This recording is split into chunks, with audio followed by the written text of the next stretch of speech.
A lot of people ask me why I go to church on Saturday instead of Sunday. It's because Saturday is the Sabbath day. The Sabbath is the fourth commandment given to us by the Lord.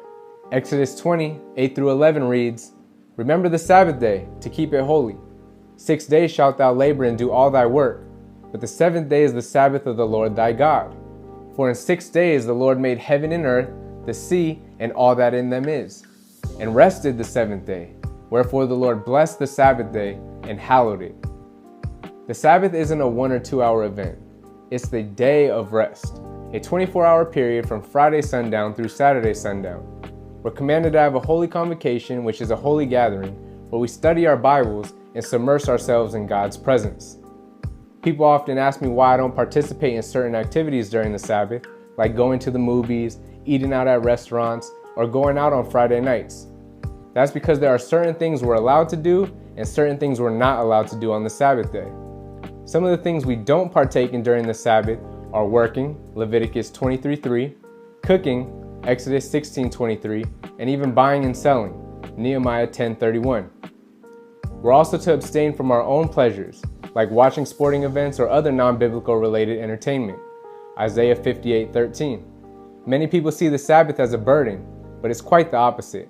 It's a day to rest, to relieve yourself from the burdens of work and society.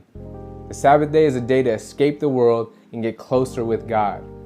Additionally, it helps with our spiritual discipline, kind of like working out, but in this case, you're working out your spiritual minds. Some question why I keep the Sabbath, claiming that the Lord only commanded the Israelites to honor the Sabbath. What I would read to them is Isaiah 56, 6 through 7, which mentions the stranger, who is a non-Israelite, keeping the Sabbath. It reads, "Also the sons of the stranger, that join themselves to the Lord, to serve him, and to love the name of the Lord, to be his servant.